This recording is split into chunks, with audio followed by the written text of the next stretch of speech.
cabinet-level nominees, which is more than at this point under the Obama administration in 2009, and more than double the pace of the Biden administration in 2021. And today, we expect Kash Patel to be confirmed as the next director of the FBI.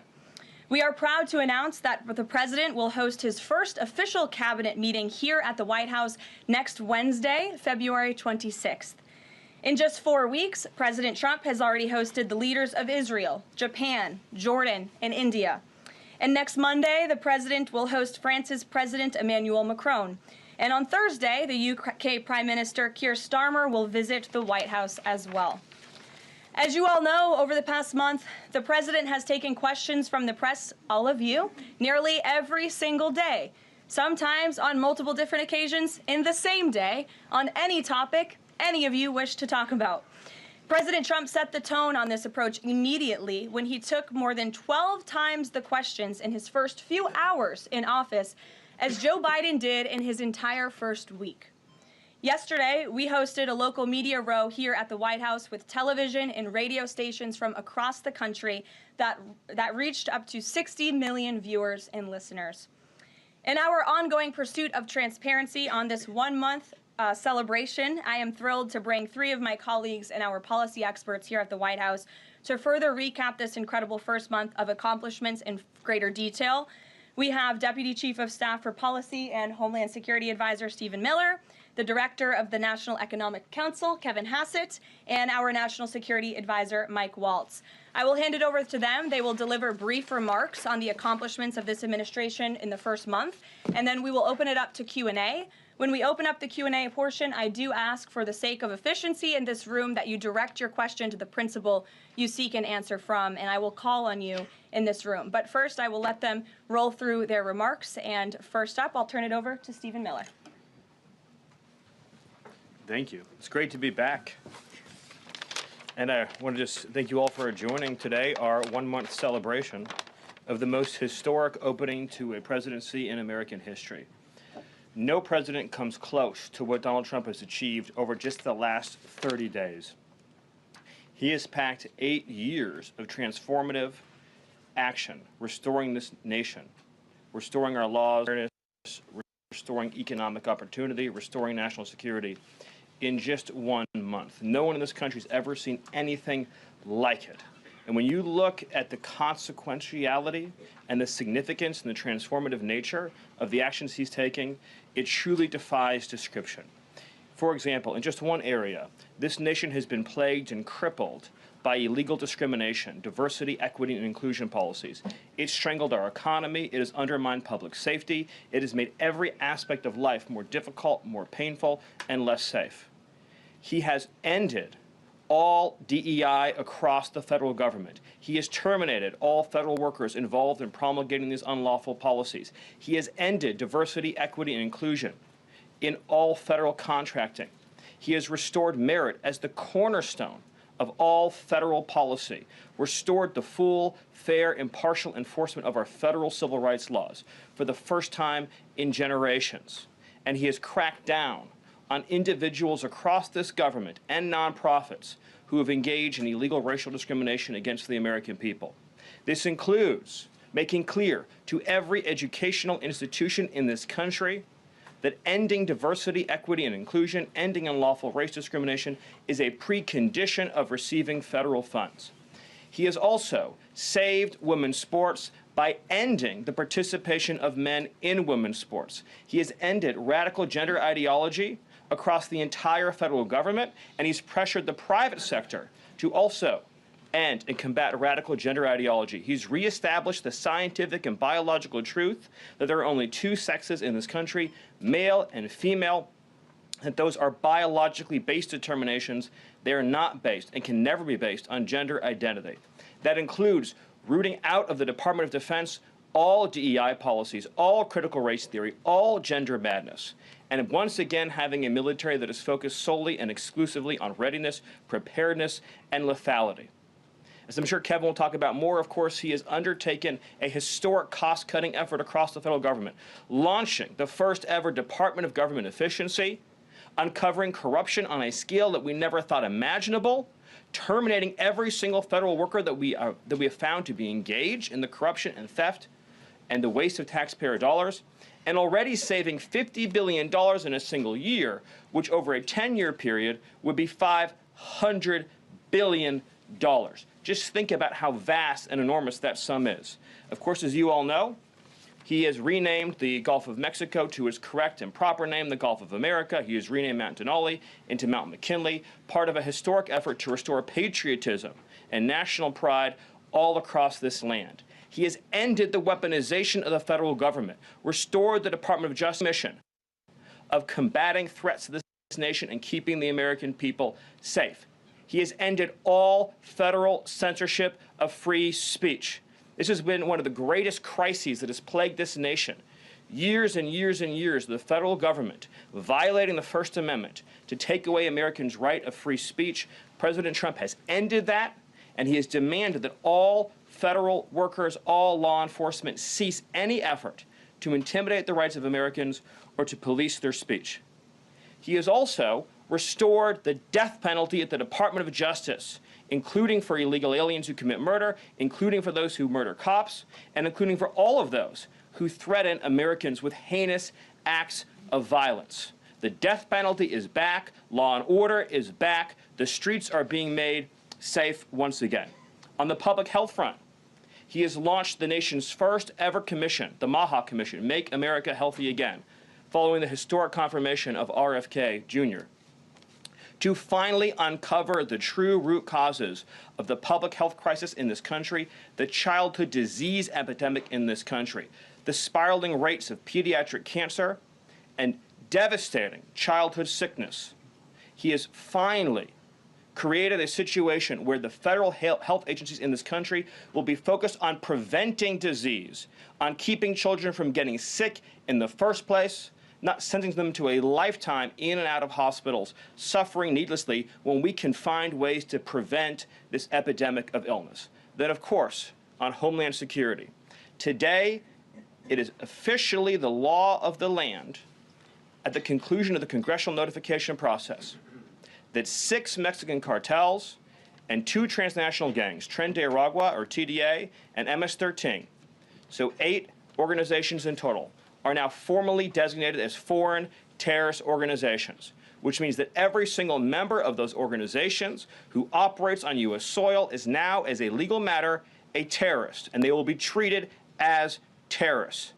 This is a sea change in U.S. policy, and this means the Department of Justice and the Department of Homeland Security, along with the rest of U.S. law enforcement and the Department of Defense, are now operating in a legal reality where these cartels are recognized as terrorists. And there will be a whole of government effort to remove these terrorists from our soil and to degrade their ability to threaten or undermine any American security or sovereignty interests.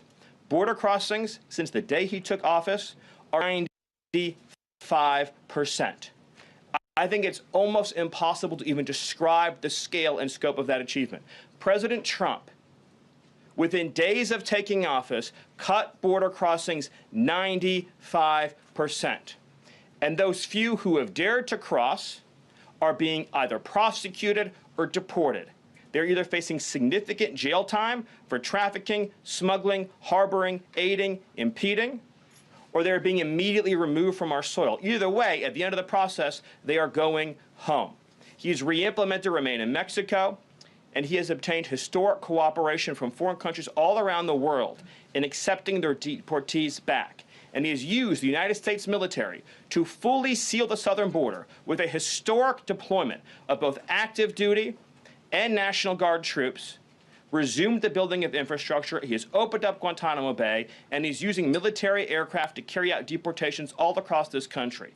And ICE is joining with ATF, DEA, and FBI to carry out the largest deportation operation in American history. The criminals are going home. The border is sealed shut. America is safe, sovereign, proud, and free. We are a nation that everyone in the world understands all across this planet. You do not come here illegally. You will not get in. You will go to jail. You will go home. You will not succeed.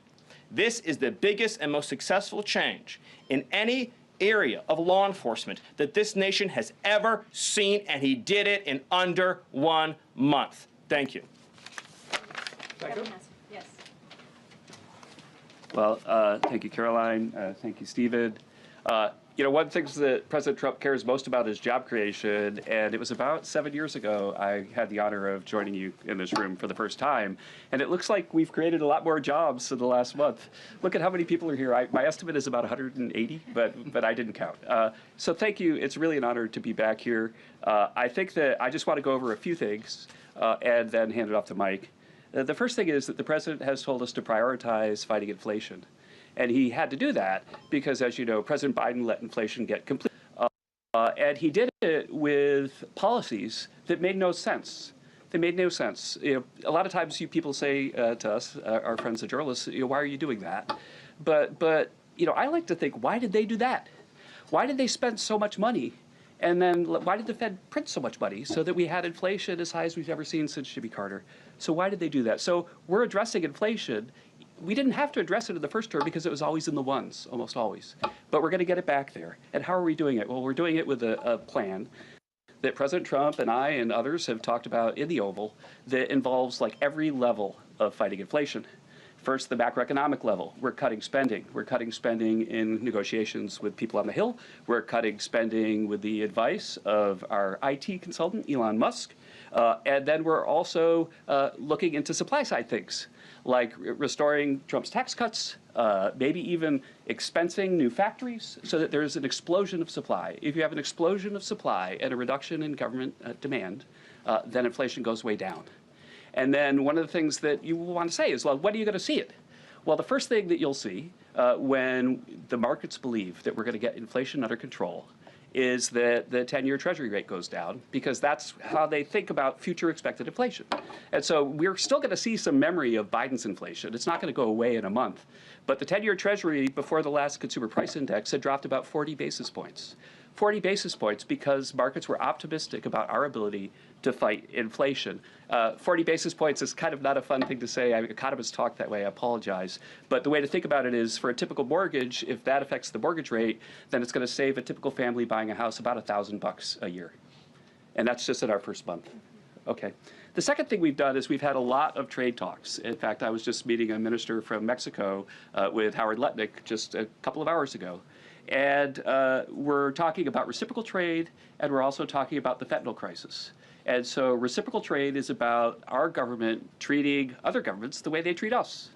We want trade to be fair. It turns out that Americans have been disadvantaged by foreign governments over and over, and President Trump wants it to stop.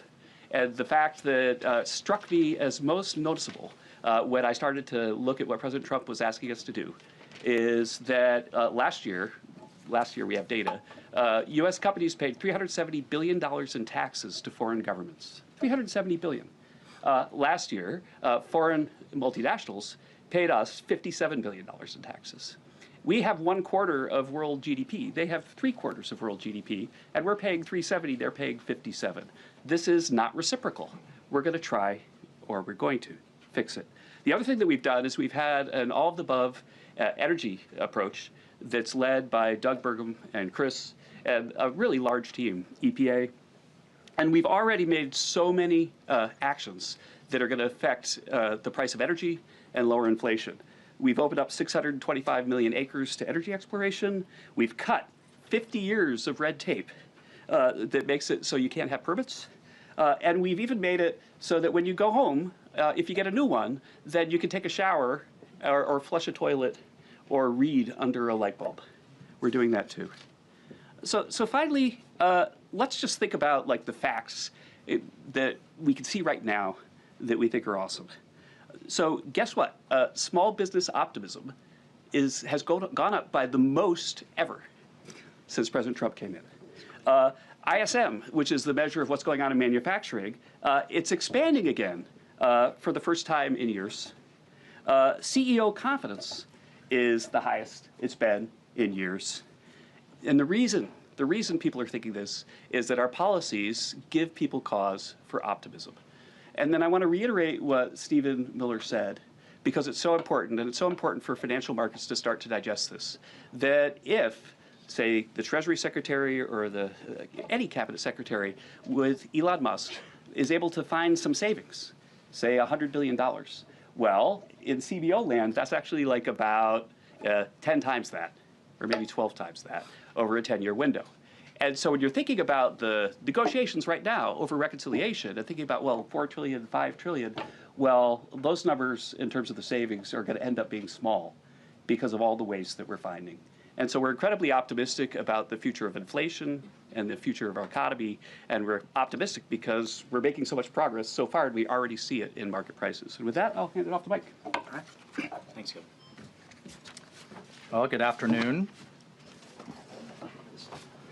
What a month, and what a sea change in our foreign policy. In addition to what we're doing on the border and restoring American sovereignty, in addition to what we're doing in our economy and the job creation and the inflation reduction, we are bringing the world back to where it was at the end of President Trump's first term, which is a world of peace, prosperity, and looking forward and getting us out of the chaos that we've just seen over the last 4 years. So over the last month, just to name a few, I had the honor of sitting in the Oval Office as President Trump spoke with President Putin, and then immediately spoke with President Zelensky, and both of them said only President Trump could bring both sides to the table, and only President Trump could stop the horrific fighting that has been going on now for the better part of 4 years, and that only President Trump could drive the world back to peace. Both of those leaders said that in back-to-back calls. And of course, we just had our historic talks mediated by our good friends and partners, Saudi Arabia. We give great thanks to Crown Prince Mohammed bin Salman for hosting, and sat down for the first time in years with the Russians and talked about a path forward with peace. On top of that, and one of the things that led to that was the tremendous confidence building measure that we had with the release of Mark Fogel. I'll remind everyone, the last time that we had an American released from the Russians, either we gave up a deadly spy, pressured our allies to give up a lethal killer, or we released, under the Biden administration, the world's most notorious arms dealer, Victor Bout, who, by the way, had one of his main clients for arms, the cartels in Mexico and Central America. We gave up none of that. This was released as a confidence-building measure, working with our great Middle East envoy, Steve Witkoff, and our Secretary of State as a first step towards opening these talks and then moving forward towards peace. On top of that, we've secured, just in a month, the return of 12 American hostages from Russia, from Bulgaria, from Venezuela, the Taliban, and Hamas. Excuse me, that's from Belarus, not Bulgaria. We also had, for the first time in quite some time, we took out a senior leader of ISIS, an international financier and recruiter that the military had been trying to take out for quite some time, and wasn't able to do so, frankly, because of a bureaucratic approval process. President Trump said, take him out, and that ISIS financier and leader is no longer on this earth. We've also taken action to eliminate other terrorist organizations in the Middle East. We drove, before the president was even in office, he started talking consequences for people that would hold Americans. Heretofore, there's been nothing but upside. You take an American, you get some better deal. You take another one, maybe you get a better deal. There's now nothing but downside for taking Americans illegally, either as hostages or illegal detainees. And when President Trump sent a very clear message across the Middle East, but particularly to Hamas, that there would be all hell to pay, we suddenly saw a breakthrough.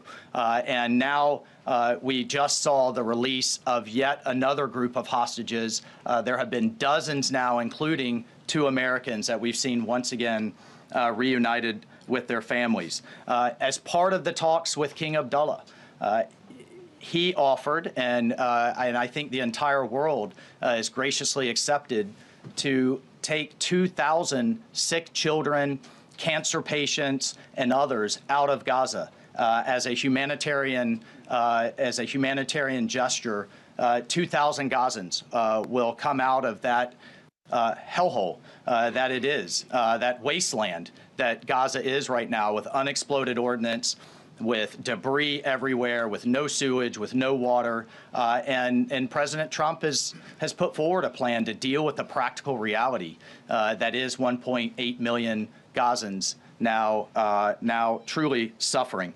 And then, just to bring it back to our own hemisphere, we've seen literally in the last month, after years of national security experts, the generals in charge, and others testifying and ringing the alarm bells about the Chinese Communist Party's presence in our own hemisphere, particularly in the Panama Canal. We're seeing the leadership of Panama step away from the Belt and Road program, move away from China and back towards the United States, and even enter into talks and other negotiations about addressing the ports on either side of the canal. And then finally, last but not least, we've had 4 world leaders in the White House, in the Oval Office. We've had the Prime Minister of Japan, the Prime Minister of India, the King of Jordan, and of course the Prime Minister of Israel, just in the last 4 weeks. And next week, we'll have the Prime Minister of the United Kingdom, and we'll have the President of France, Macron. So President Trump is on what we call Trump warp speed. We are all honored to be really serving under his leadership and his vision. And truly, when we all say, and the president himself says he is a president of peace. He is a president focused on restoring stability. I think the entire world saw what the world will look like without strong American leadership in the last 4 years. And it's truly been an honor to get us back to where we were and back on track under President Trump's leadership. Thank you, Mike. Thank you. Thank you, everybody. I'm sure you're very eager to ask questions of these very smart people working very hard on behalf of the president. We do have somebody in our new media seat today.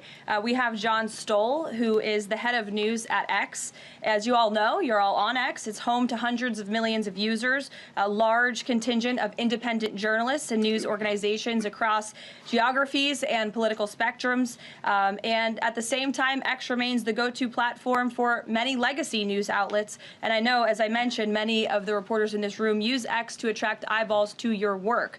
Prior to joining X, John spent 2 decades in journalism, including several years as an editor at the Wall Street Journal.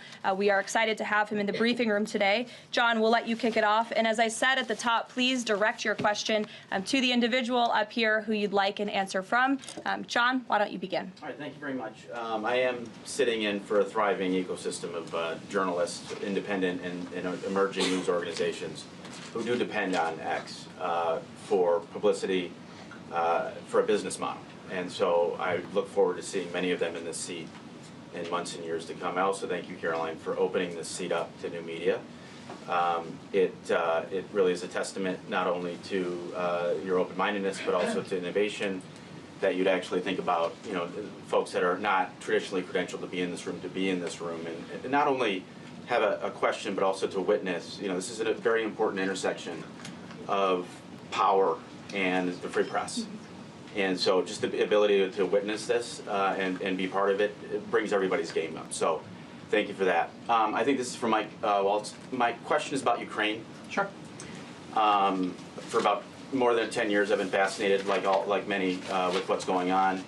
Was in Northern Europe, working out of the Baltics when Crimea was annexed, and was a lot of this came on Twitter. The platform used to be known as Twitter. Was a lot of European leaders would talk about their disappointment and solidarity with Ukraine, but when it came to actually doing something, it felt like they were passing a hot potato and sent it over the Atlantic. I wonder how much of what we're seeing right now out of the administration and President Trump is a call to Europe and the European leaders and the allies that we've traditionally had to pick up that hot potato and start doing something a little bit more concrete to win and preserve the peace in Ukraine. The second question I have is, it's related, is there's been a lot of speculation that President Trump and the administration might be manipulated by Vladimir Putin. I wonder if you can just talk a little bit about the administration's posture and your confidence in the competence of this administration to go toe-to-toe with Vladimir Putin. Well, if there's I'll take the second question first. If there's anybody in this world that can go toe-to-toe with Putin, that could go toe-to-toe with Xi, that could go toe-to-toe with Kim Jong-un, and we could keep going down the list, it's Donald J. Trump. He is the deal maker in chief. There is no question that he is the commander in chief. And I, for one, and I think all Americans and around the world should have no doubt about his ability to not only handle Putin, but to handle the complexity of driving this war to an end. And then on your first piece on Europe, I'll take you back to 2014. You're right, there was a lot of hand-wringing in Europe and not a lot of action. There's also a lot of hand-wringing here in Washington under the Obama administration and not a lot of action. They literally threw blankets at the problem. And so I'll remind everyone that Putin had some type of conflict, invasion, or issue with their neighbor under President Bush with Georgia, under President Obama with Ukraine 2014, not under President Trump 45, and again with President Biden in 2022. The war should have been deterred. The war should have never happened, and I have no doubt it would not have happened under President Trump and will stop under President Trump again. But I just want to push back on this notion of our European allies not being consulted as we've entered into this process. I already mentioned the immediate phone call President Trump made to President Zelensky. He has talked to President Macron of France repeatedly last week. President Macron convened European leaders and then is coming here on Monday. Prime Minister Starmer is coming next Thursday. I've talked to every one of my national security advisor counterparts across the spectrum in Europe. I've talked to Secretary General Rutte, the leader of NATO, the Secretary General of NATO. We have repeatedly, oh, by the way, we had half our cabinet, 7 cabinet officials, including the vice president, at the Munich Security Conference, all engaging, all listening, and all making sure our allies are heard. However, we've also made it clear for years, decades even, that it is unacceptable that the United States and the United States taxpayer continues to bear the burden, not only of the costs of the war in Ukraine, but of the defense of Europe. We fully support our NATO allies. We fully support the Article 5 commitment. But it's time for our European allies to step up. And one of the things that Secretary General Rutte said on our call was, this last couple of weeks have been a real wake-up call. And I asked him, what have you been missing the last couple of years? The fact that we are going to enter into a NATO summit this June with a third of our NATO allies still not meeting the 2% minimum, a commitment they made a decade ago, literally a decade ago, with a war on their doorstep, the largest war that they're all extremely concerned about, but yet it's, well, somebody else needs to pay. We've got other domestic priorities. It's unacceptable. President Trump's made that clear. And the minimum needs to be met. We need to be at 100% in this June at the NATO summit. And then let's talk about exceeding it, which is what President Trump has been talking about with 5% of GDP. Europe needs to step up for their own defense as a partner, and we can be friends and allies and have those tough conversations. Great. Peter. You're watching the White House press briefing, but we are keeping a close eye on the Senate confirmation vote of Kash Patel as FBI director. When that happens, we will break in. But now let's return to the White House press room. Who can talk Doge? Stephen. I could do Doge then. all of us. Doge then. Well, so Stephen, we're hearing about these Doge dividend checks that would be 20% back to taxpayers, 20% to pay down the debt. 60% is left. Who gets that? Well, the way that it works is when you achieve savings, you can either return it to taxpayers, you can return it to our debtors, or it can be cycled into next year's budget, and then it just lowers the overall baseline for next year. So in other words, you can just transfer into the next fiscal window and then lower the overall spending level. And that means that you can achieve a permanent savings that way, and that reduces the deficit. And when is it that people might see those checks? Well, this is all going to be worked on through the reconciliation process with Congress that's going underway right now. As you've seen, the Senate's moving a bill, the House is moving a bill. The President has great confidence in both chambers to deliver on his priorities. I would just take this opportunity to note that President Trump has made a historic commitment to the working class of this country to fight for major tax relief and major price relief. And cutting spending, as Doge is doing, and cutting taxes is the key to delivering on both of those promises, and President Trump is resolutely committed to doing both. Thank you. And on Ukraine, I guess this is for Mike. Sure. After the president's post on Truth Social yesterday, need to know, who does he think is more responsible for the Russian invasion of Ukraine, Putin or Zelensky? Well, look, his goal, Peter, is to bring this war to an end, period. And there has been ongoing fighting on both sides. It is World War I style trench warfare. His frustration with President Zelensky is that you've heard is multifold. One, there needs to be a deep appreciation for what the American people, what the American taxpayer, what President Trump did in his first term, and what we've done since. So some of the rhetoric coming out of Kyiv, frankly, and insults to President Trump were unacceptable, number one. Number two, our own Secretary of Treasury personally made the trip to offer the Ukrainians what can only be described as a historic opportunity. That is for America to co-invest with Ukraine in their minerals, in their resources, to truly grow the pie. So case in point, there's a foundry that processes aluminum in Ukraine. It's been damaged. It's not at its current capacity. If that is restored, it would account for America's entire imports of aluminum for an entire year. That one foundry. There are tremendous resources there. Not only is that long-term security for Ukraine, not only do we help them grow the pie with investments, but we do have an obligation to the American taxpayer in helping them recoup the hundreds of billions that have occurred. So, rather than enter into some constructive conversations about what that deal should be going forward, we got a lot of rhetoric in the media that was incredibly unfortunate. And I could just tell you, Peter, as a veteran, as somebody who's been in combat, this war is horrific. And I think we've lost sight of that, of the literally thousands of people that are dying a day, families that are going without the next generation. And I find it kind of, frankly ridiculous. So many people in Washington that were just pounding the table for a ceasefire in Gaza are suddenly aghast that the president would demand one and both sides come to the table when it comes to Ukraine, a war that has been arguably far greater in scope and scale, and far more dangerous in terms of global escalation to U.S. security. And I do have one for Caroline. Does President Trump have a bet with Trudeau about this USA-Canada hockey game tonight? And when there is a big hockey game on, is the president watching for the goals or for the fights?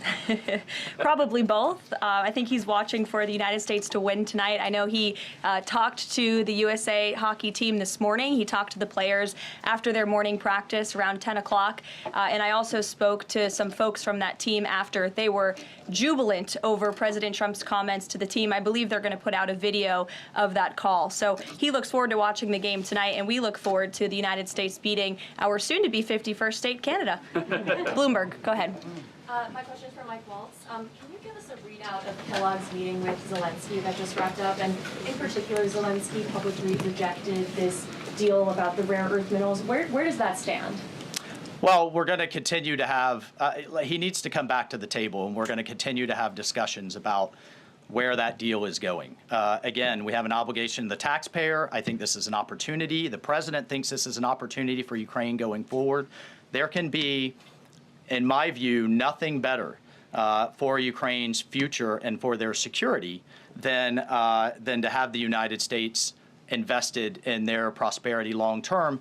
And then a key piece of this has also been security guarantees. Look, the reality that we're talking about here is it in Ukraine's interest? Is it in Europe's interest? It certainly isn't in Russia's interest or in the American people's interest for this war to grind on forever and ever and ever. So a key part of his conversation was helping President Zelensky understand this war needs to come to an end. This kind of open-ended mantra that we've had under the Biden administration, that's over. And I think a lot of people are having a hard time accepting that. And then the other piece is there's been discussions from Prime Minister Starmer and also President Macron about European-led security guarantees. We welcome that. We've been asking Europe to step up and secure its own prosperity, safety, and security. So we certainly welcome that, and we certainly welcome more European assistance. As I told my counterparts,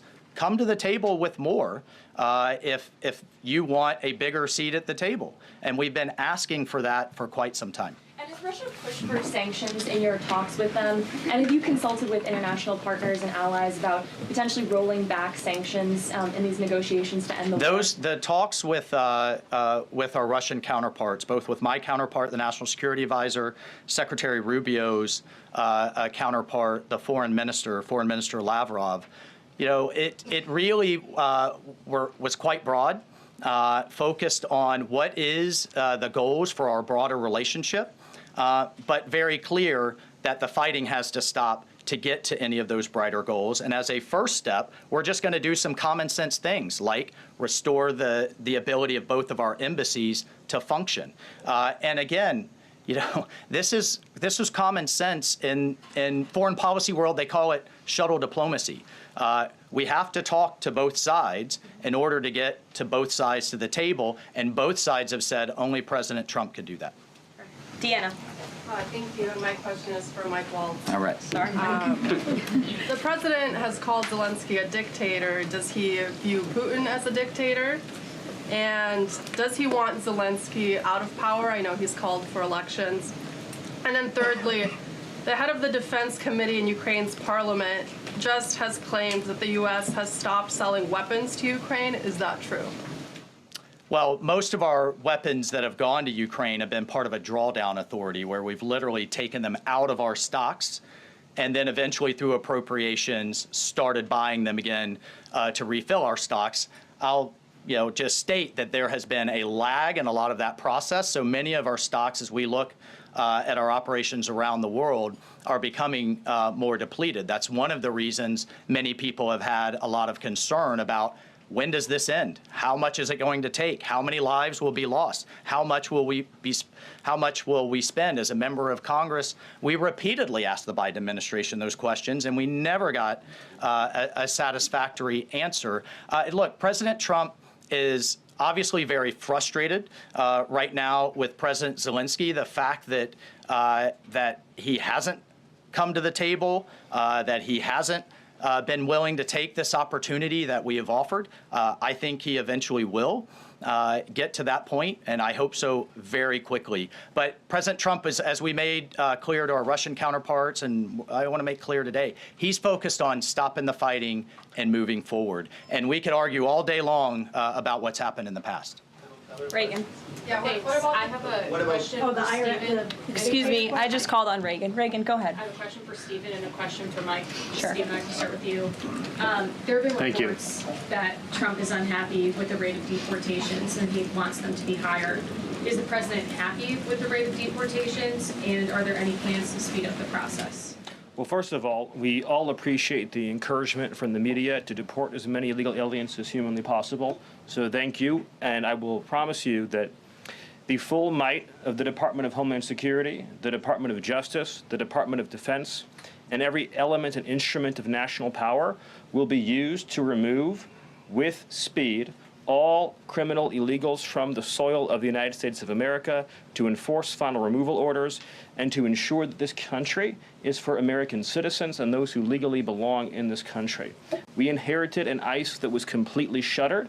We inherited a Department of Homeland Security whose sole mission was to resettle illegal aliens within the United States of America. In 30 days, the president sealed the border shut, declared the cartels to be terrorist organizations, has increased ICE deportations to levels not seen in decades, and we are shortly on the verge of achieving a pace and speed of deportations this country has never before seen. Thank you. And Mike, there have been reports that there's some underground opposition to Trump's pick for Undersecretary of Defense and Policy, Elbridge Colby. Have you or anyone from the administration been personally lobbying senators to support Elbridge Colby? Look, I've worked with Bridge Colby in the past. He has the president's full support to be the Undersecretary of Policy, which will be a critical policy arm for Secretary Hegseth going forward that will implement a lot of these policies.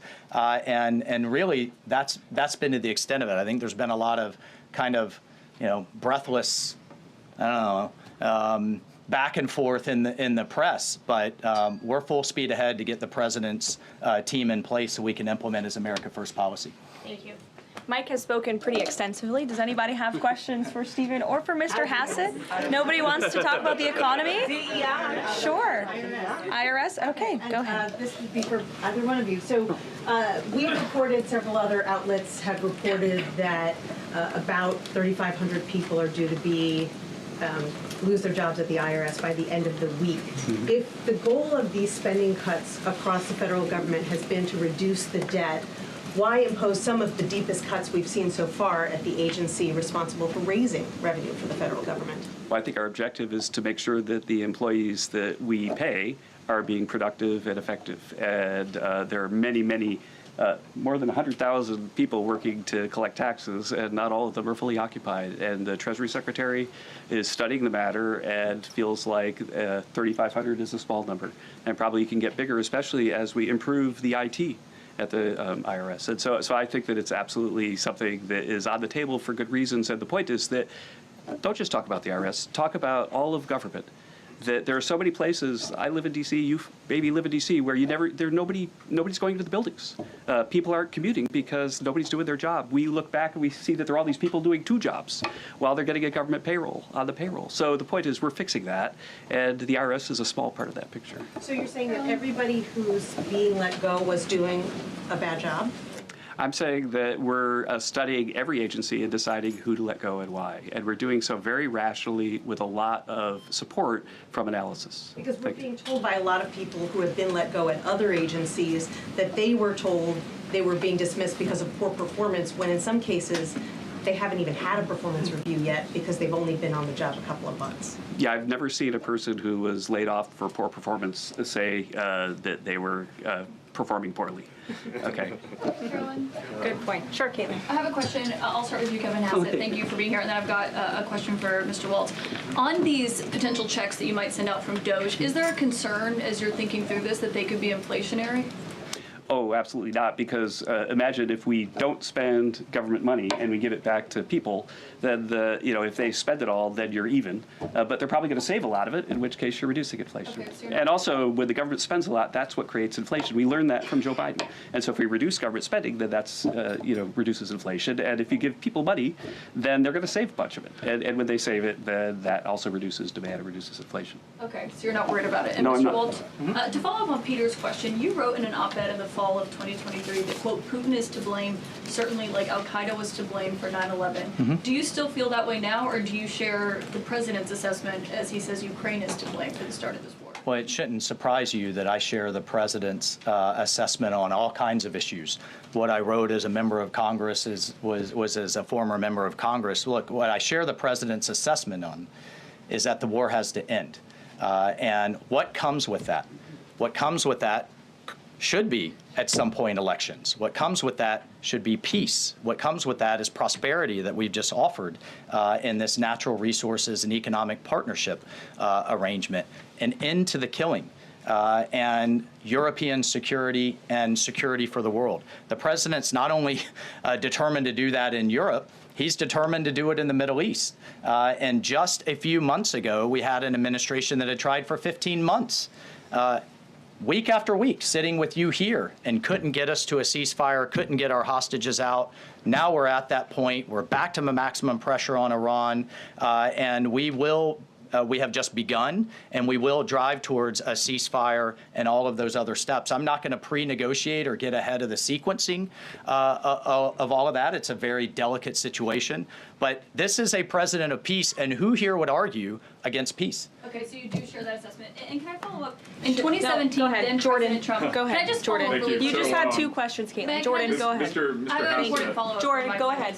So, Go ahead. Mr. Hassett, you were speaking about tariff revenue, and you also addressed a question about the IRS.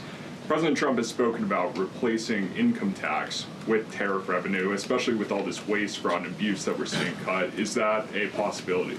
Absolutely. And in fact, if you think about the China tariff revenue that we're estimating is coming in from the 10% that we just added, plus the de minimis thing, that it's between $500 billion and $1 trillion over 10 years is our estimate. And that's something that is outside of the reductions that markets are seeing through the negotiations up on the Hill.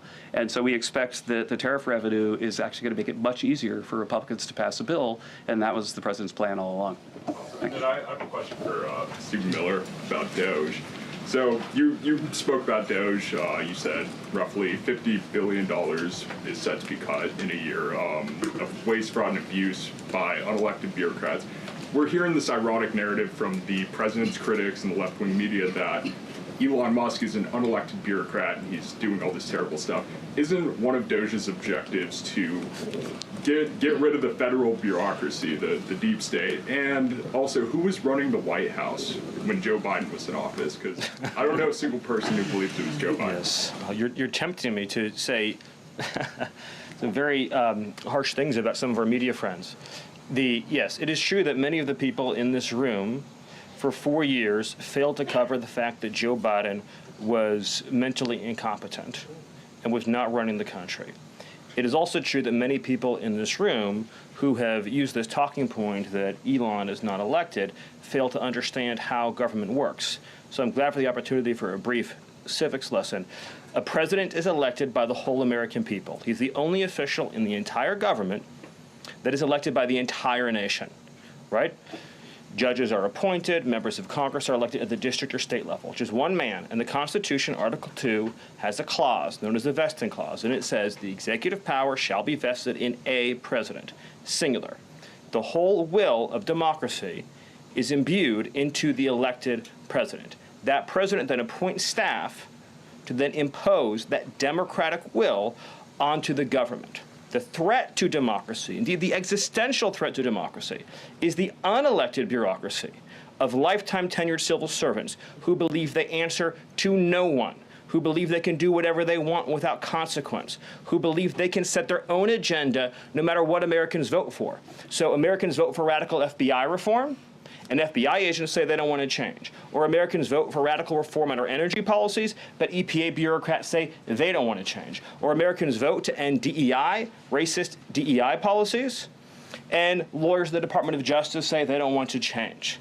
What President Trump is doing is he is removing federal bureaucrats who are defying democracy by failing to implement his lawful orders, which are the will of the whole American people. Thank you. Thank you very much, everybody. I'm looking at the clock. We've almost had an hour of time. I know a couple of these individuals have a meeting to get to at 2 p.m., so you're welcome to follow up with my team for further questions. We're going to let these guys get back to running the United States government, and we will see you all later. President Trump will be speaking at 3 o'clock at the Black History Month reception. So thank you. It's good to see you. We'll see you in a bit. Thanks. Are you watching the Black History Month reception, Mr. Miller? Stephen, on the fraud, should we expect indictments or the indictments coming for the fraud we found? I'd love to follow up with you, just sit down with Carol. Thank you. All right, we had a wide-ranging press briefing there, led by Caroline Leavitt, and also on hand today, Stephen Miller, the White House Deputy Chief of Staff, was there today. Kevin Hassett, the Director of National Economic Council for the United States, was there. Mike Waltz was also there, National Security Advisor.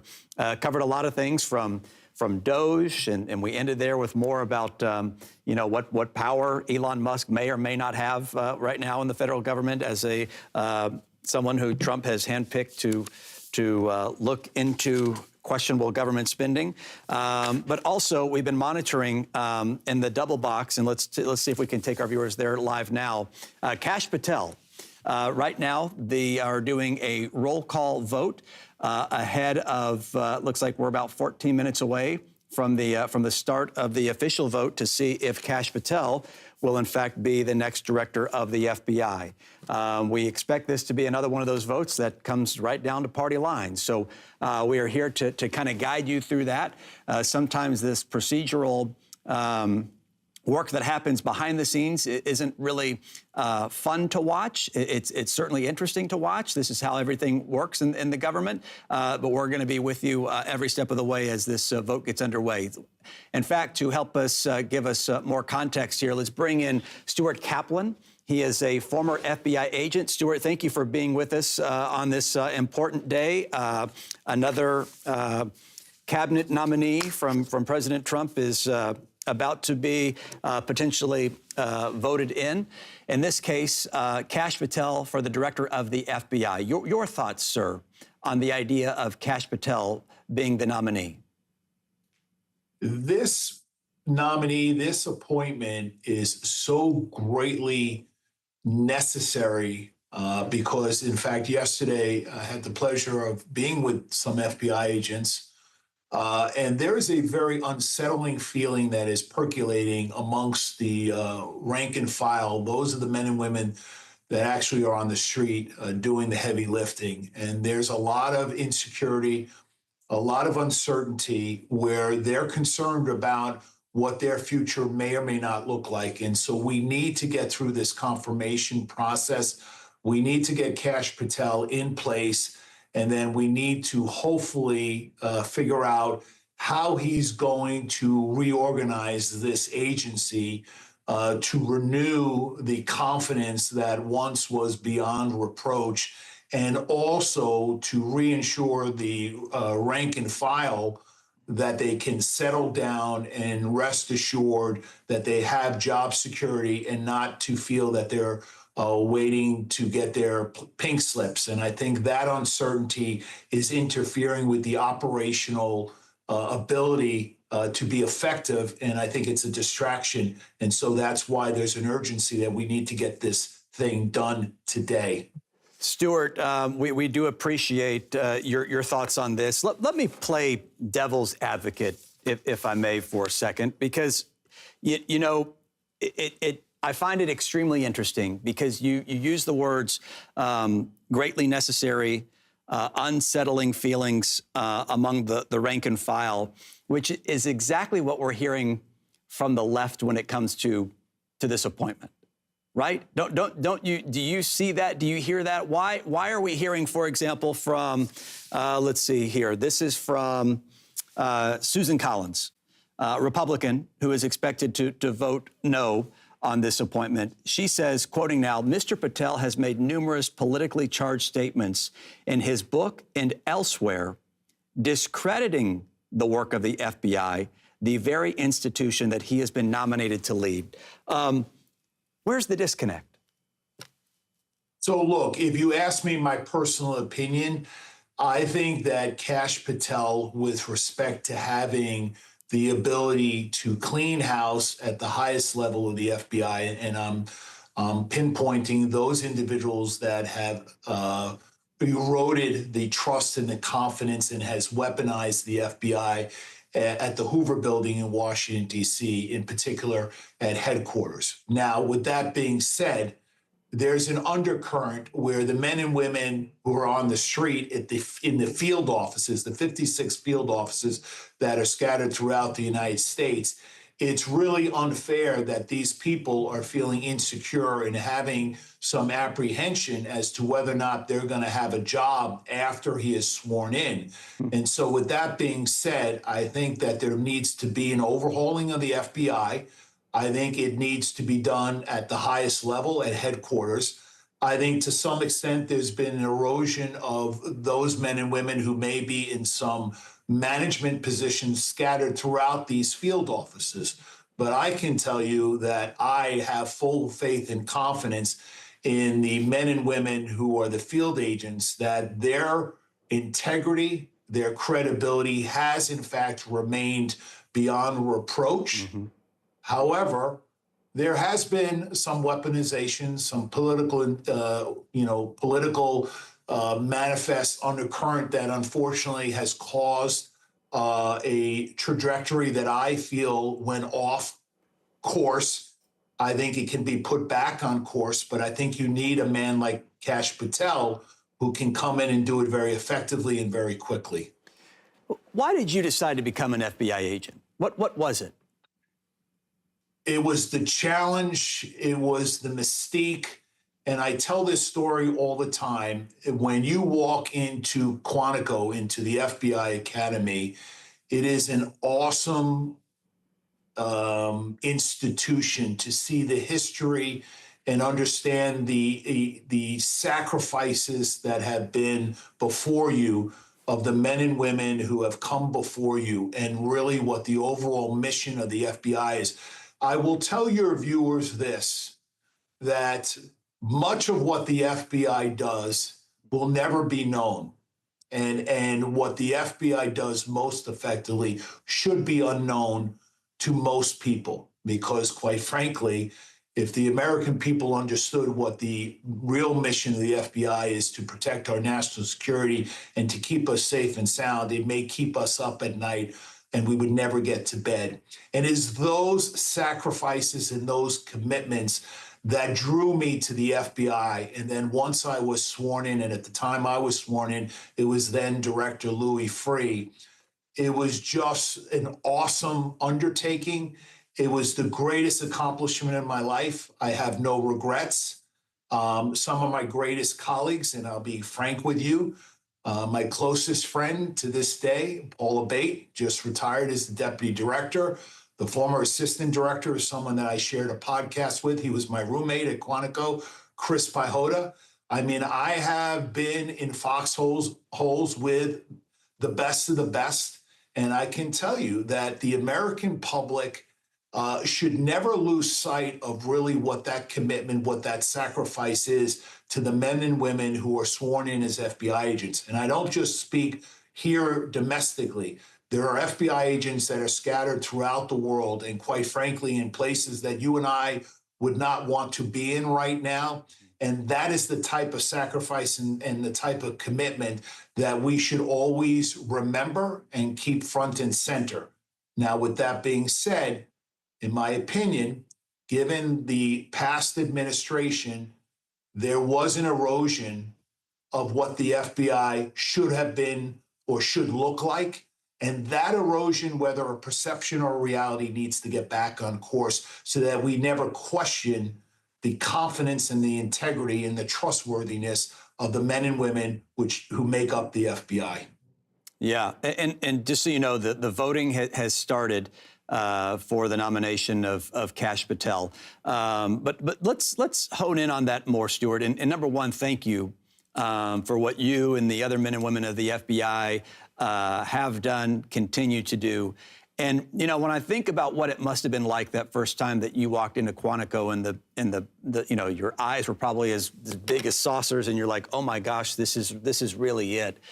There are a lot of people across the country who wonder if people still have that feeling, if they still have that wonder of joining such an elite, you know, agency as the FBI.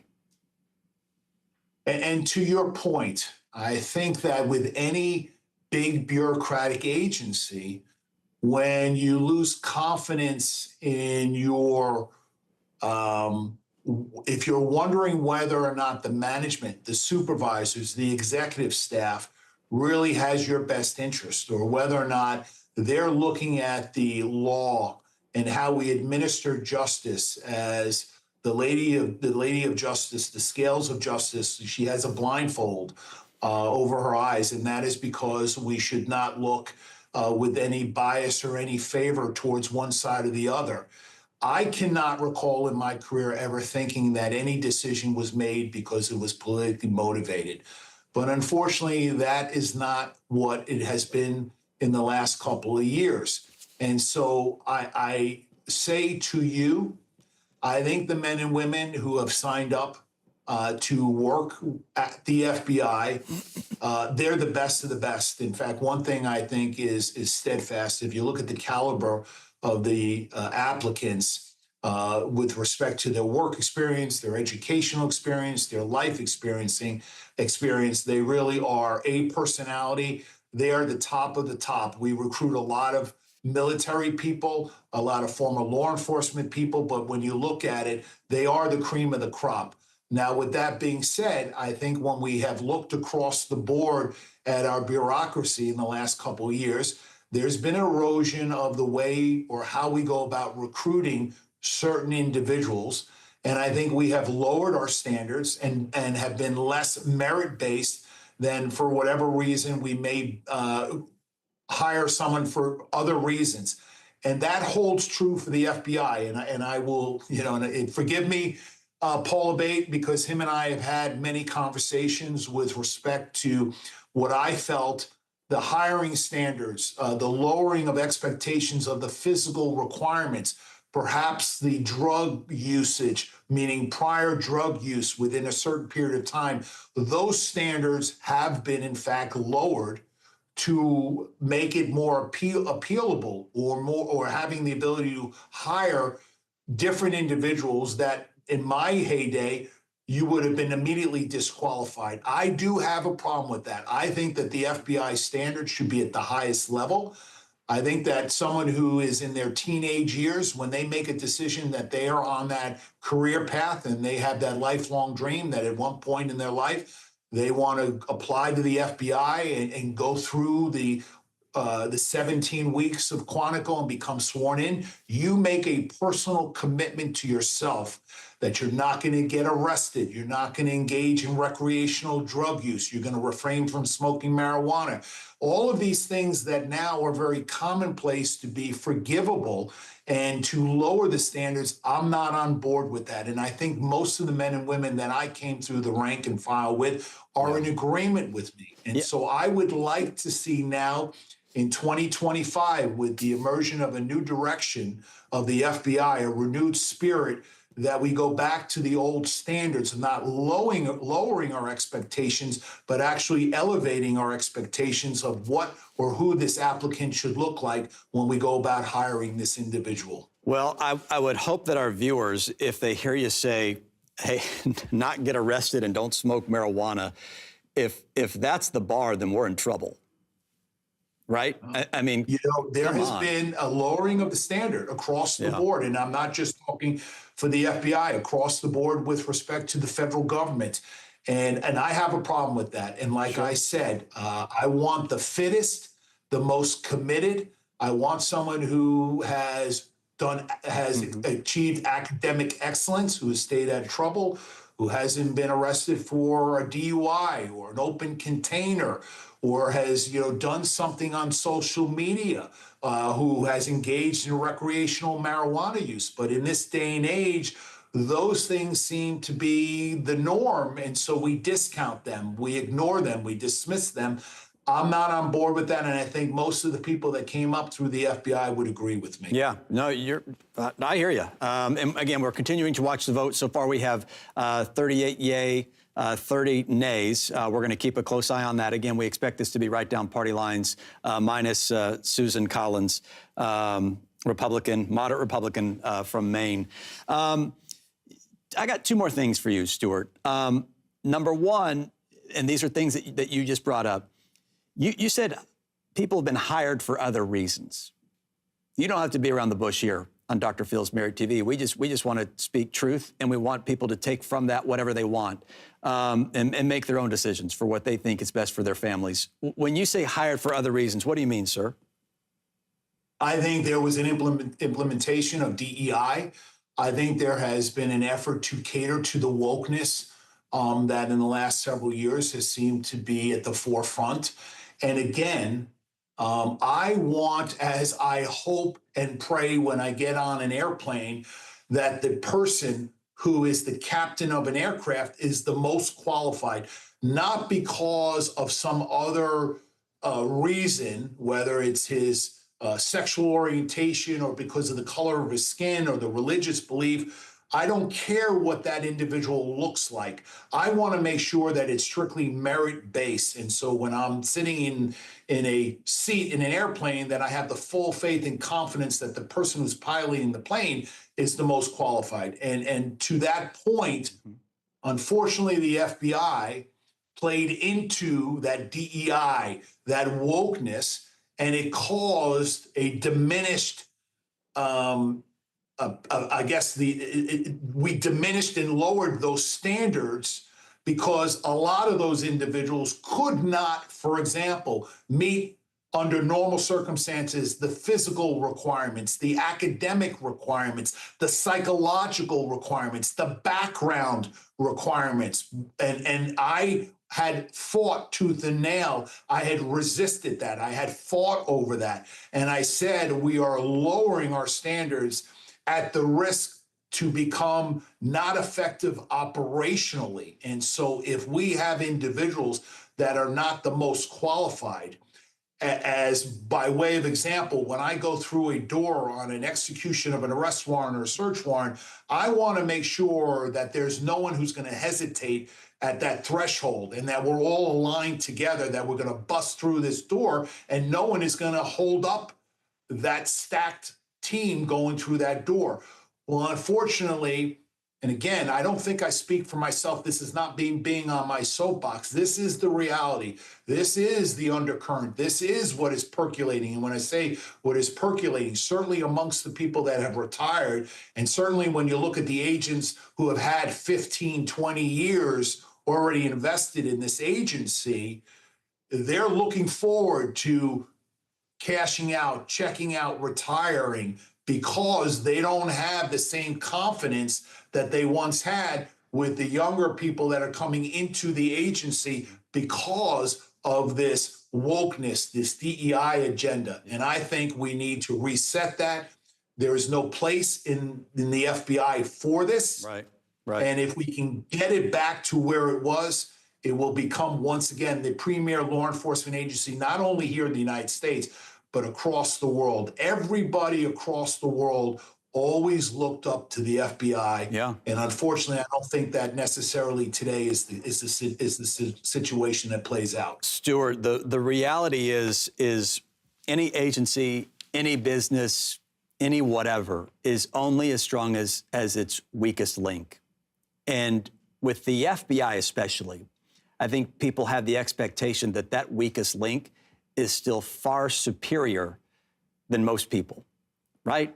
And so, you know, when we hear someone who has worn the badge, took the oath, and did what you did for our country, sir, it has a lot of people pausing to think, what's going on?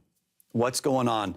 I want to get to the vote, Stuart, and we do, Mr. Kaplan, we do appreciate your time. We do appreciate the additional context because you've been in there with the rank and file. You know what's going on, and your counterparts do as well. But as this vote gets closer and closer right now, the vote is 42 yay, 44 nay. I want to bring in Ben Weingarten.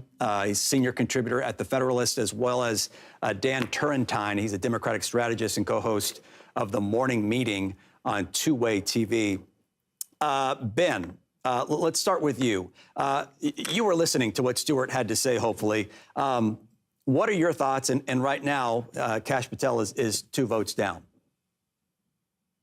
Well, I think that Kash Patel represents a uniquely qualified change agent for an FBI that certainly conservatives and some independents believe has been hyper-politicized and weaponized beyond recognition, and really that threatens the fabric of the country when you're talking about the ultimate police force with the awesome powers that the FBI has being used in a politicized and weaponized fashion. And Kash Patel himself is uniquely qualified for this, not only because he's served all across the national security and law enforcement apparatus, but he's investigated it. He's exposed that weaponization and corruption himself, dating back to the origins of Russiagate, in response to, or at least while he was investigating first and exposing first the fraud foisted on the FISA court.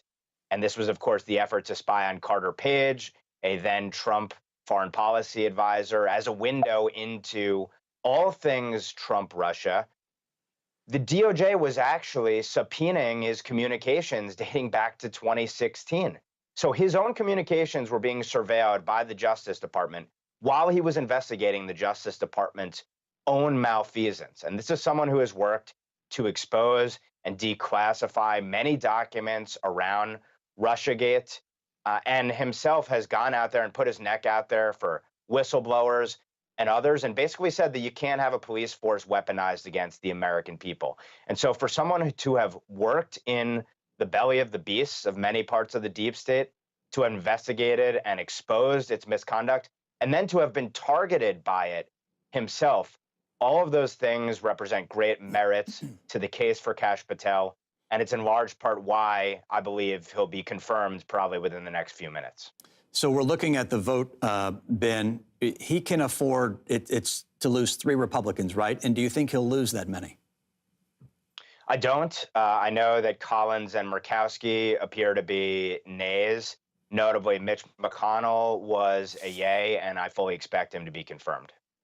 And you know, the other side of this, Ben, is let me just read another thing that I got across my desk from Susan Collins. And she's quoted as saying, "While I strongly support efforts to ensure all federal employees perform their responsibilities ethically and in accordance with the law, Mr. Patel's recent political profile undermines his ability to serve in the apolitical role of director of the FBI." And contrast that with someone that we just heard from who has retired from the FBI, who said things got political these last 4 years. It seems like it's just more of the same, and the American people are just like, where do we go? What do we do? I think that Kash Patel's critics are trying to accuse him or say that he's going to do exactly what the prior regime did, essentially, in reverse.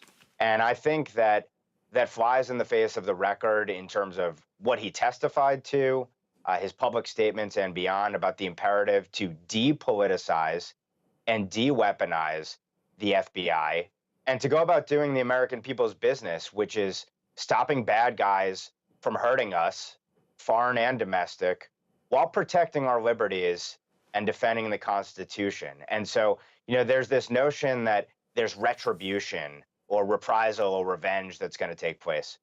And that's wrong. The answer is that there's going to be transparency, accountability, and then reconciliation and a restoration of the mission. And sure, Kash Patel has been out there with his political views, but most of them are rooted in the fact that American civil liberties, including his own, have been violated by the government. That's something that's intolerable. And by the way, it's worth noting that he served under Barack Obama's administration in the DOJ, and he's gone out there and he's prosecuted terrorists. He's gone on a number of missions, whether it's at the National Security Council, whether it's working in the DOJ or beyond, to defend America against our adversaries. So I think he's uniquely equipped, having held those positions, having experienced what he's experienced, and while serving in those places, having not been captured by these entities. That makes him uniquely qualified to reverse the rot and corruption that the senator claims she cares about there. Just for our viewers at home, we have Dan Turrentine. We lost his live signal. So if you're wondering why, hey, man, I was waiting to hear from Dan. We're with you right now, Ben, because we're working to get Dan back live. Ben, we started this breaking news coverage here on Dr. Phil's Merit TV with a live look at the press briefing this afternoon. We heard from 3 key people within the administration talking about national security, the economy, and just, of course, just domestic policies and what, Trump has implemented. We typically, judge a president by the first 100 days. But in this case, it's almost as if like, well, why wait for 100 when you can do it in 30? Your thoughts, again, as we wait the final count here, 48 yes so far, 47 no for Kash Patel. Your thoughts on what we're seeing in these first 30 days of a Trump presidency 2.0? I think it's historic, and I think it's arguably unprecedented. This wasn't a first 100 days policy. It was a first 100 hours policy, quite frankly. And by all indications, it's the intent of the administration to continue working at this breakneck pace for all 4 years. First of all, as a practical matter, it's imperative for the administration to pursue its policies vigorously, in no small part because there's no guarantee you're going to have this trifecta control for any more than 2 years. You're going to get into a midterm election cycle very quickly. That's obviously going to have political implications, including for how to codify a lot of these policies via the legislative branch. And then it also speaks to, obviously, the urgency of the moment when there are so many crises foreign and domestic, unfolding at once. I think my takeaway in terms of what the administration's doing is that in terms of personnel and policy, it's learned valuable lessons from the Trump 1 administration. The shock and awe approach and kind of swamping the resistance has really neutralized the resistance in many ways. The fact that you see the opposition essentially resorting to forum shopping and trying to find federal judges to gum up the works on personnel decisions, on policy decisions, and beyond, I think speaks to the weakness of their positions, that they have to rely on the courts essentially to try and gum up the works. And I think in many cases, some of these issues are going to go before the Supreme Court, and I think the administration is going to win there. But overall, what the administration is doing is saying, look, we have a mandate. We're going to use every lever of power we can to implement it in accordance with the law. And we can do things that other administrations have not had the will to do. And that involves, in large part, making sure that the executive branch is actually responsive to the executive. And that's in terms of regulatory policy, that's in terms of spending, that's in terms of personnel, that's in terms of arguing on the administration's behalf when there are legal issues that come up. And in every respect, we have seen just a massive battery of executive action to make the executive branch both responsive to and accountable to the American people, consistent with what the president ran on. So he's operating as the executive, as the commander in chief, completely consistently with what he ran on, consistent with the mandate. And I think the American people ought to applaud the fact that there's actually accountability, that there's actually responsiveness from executive agencies rather than subversion or sabotage, because the fact of the matter is, these are unelected people working in the bureaucracy. And if they're not responsive to the executive, then it's really an unelected and unaccountable fourth branch of government that isn't going to do the people's bidding faithfully. Dan's back, Ben. So I'm gonna let him speak for a minute. Dan, I don't know how much you caught of that, but we were just talking about the first 30 days of a Trump presidency. By the way, the vote is 54 and 48 say no for Kash Patel as director of the FBI. So as the vote continues here, Dan, I want to ask you. Let's start with the man of the hour, Kash Patel. Your thoughts on Kash Patel potentially becoming the next director of the FBI? Yeah, Ben and I may not quite see this one eye to eye. I mean, I think part of the issue for a lot of Democrats is just what Kash Patel has said in the last few years. I mean, he has talked about retribution. He has talked about revenge and targeting journalists and targeting Democrats. And so, look, sometimes people say things during the heat of the political season. Sometimes they say things, frankly, I think almost for entertainment. We'll see. I mean, clearly the American people voted for change. Kash Patel is going to represent that change. But at the end of the day, I think most of the FBI is full of good people who do good work. They investigate terrorists and drug cartels and really try to keep us safe. And if there were some people that did things they shouldn't, those people should be held accountable. But if there are just mass firings because somebody was ordered to go work on a, investigation, FBI agents don't get a choice to say, yeah, boss, I think I want to do that, or no, go pound sand. So we'll just have to see. But Dan, when you hear a former, and I think you were with us early enough where you could hear the former FBI agents say that, the talent pool has been diluted, that there were DEI initiatives that lowered standards and requirements. When you hear that from a retired FBI agent, what do you think of that? Look, there is no question that the voters spoke loud and clear on DEI, and it's being rolled back across government. You look at all the surveys that have been released in the last 24 hours, voters are pretty happy that that's happening. Look, respectively, and I didn't serve in the FBI, your previous guest did, there's been a lot said about DEI. There has not been a lot of, kind of proof, for lack of a better term, that indeed this has happened. So it's hard to separate kind of hearsay. Dan, real quick. Dan, I'm sorry to interrupt. Let's listen in real quick because we think it's happening on the floor. The yeas are 51. The nays are 49. The confirmation is confirmed. Under the previous order, the motion to reconsider is considered made and laid upon the table, and the President will be immediately notified of the Senate's actions. Well, there you have it, gentlemen. 51 to 49. And how's that for timing? Again, Dan, I'm sorry to cut you off, and I want to allow you the time to finish your thoughts. But you know, when you talk about DEI, the one thing that comes to a lot of people's mind right now is what DOJ has uncovered, specifically with, I mean, millions of dollars going overseas to support Sesame Street in Iraq. You know. You've seen the list, right? And that's what gets people so fired up, especially when people at home are hurting the way they are. Yeah, look, absolutely. I mean, common sense tells you that we shouldn't do this.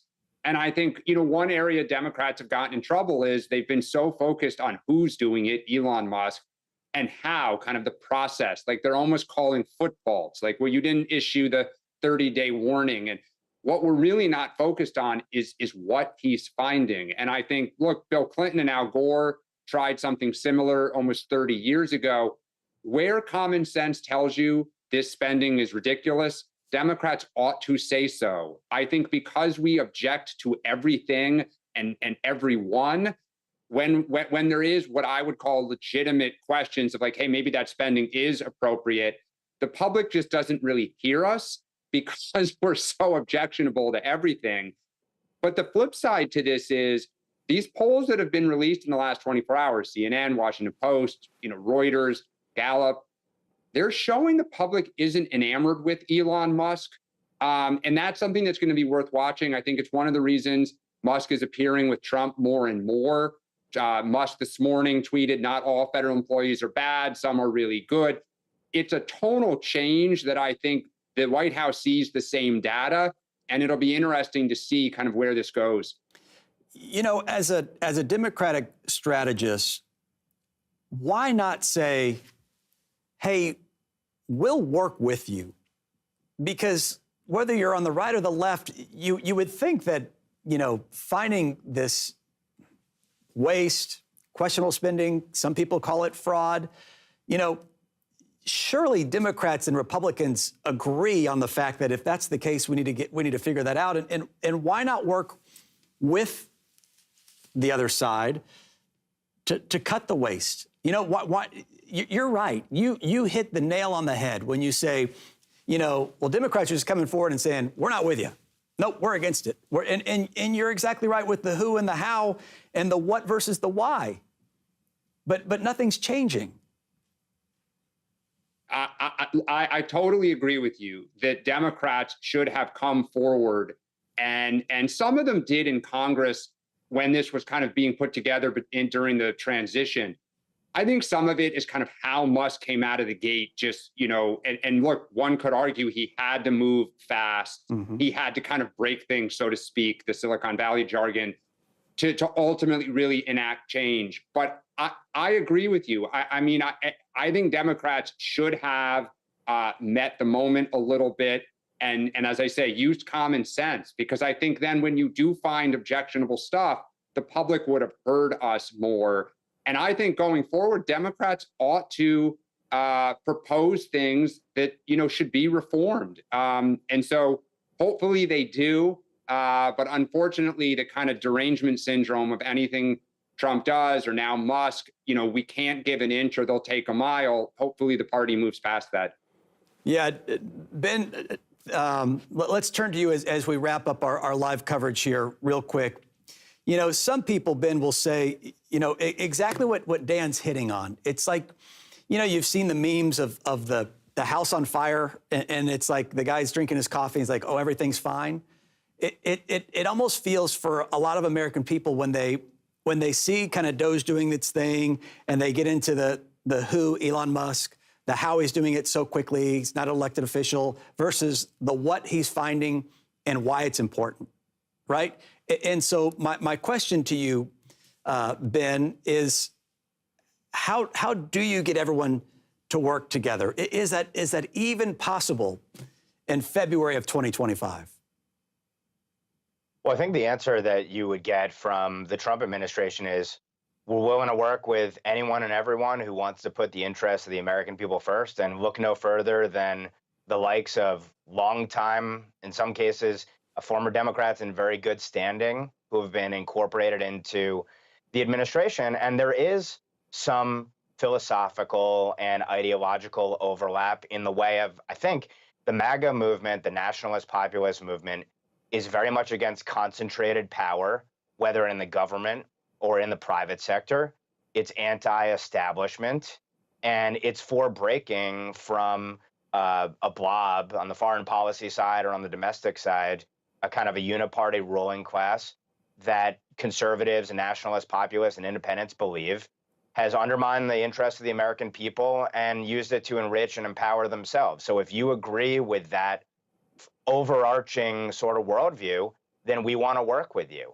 That said, as Dan has pointed out, on the Democrat side, on the left, how do you get over the fact that you cast the other side as literally Hitler, as Nazis, and then say, well, actually, we want to work on making the government leaner and more efficient? Or, to the extent you believe that these agencies are all sacrosanct, they're all operating in the public interest, they haven't wasted taxpayer dollars, they haven't violated their duties, they haven't subverted presidents in the past, Democrat and Republican, it's very hard philosophically then to say, you know what, we're actually going to probe these agencies. But I think, one way to think of this administration is it's a turnaround artist, and it is moving fast and breaking things, but it's also about let's freeze everything, let's probe everything deeply, let's figure out what works and what doesn't work, and let's use common sense as our guide to pursue policies in America's national interest. I think most Americans would get behind that. Whether their political representatives will actually faithfully and dutifully represent the wishes of the American people, I think it's yet to be seen. That's the question. Ben Weingarten, Dan Turntine, we're so glad you got to join us as well, sir. Thank you both for being here. It is a busy day here, as always, on Dr. Phil's Merit TV. Don't forget, when breaking news hits your social media feeds, you can always count on us to give you live, immediate context and perspective right here. So we will probably join you coming up within the hour, because President Trump is expected to be at a Black History Month event and will be probably taking questions from the media. So if we don't see you then, we'll see you tonight for the news on Merit TV at 7 Eastern, 6 Central, right here on Dr. Phil's Merit TV. I'm Chris Gutierrez. Thanks for joining us this afternoon.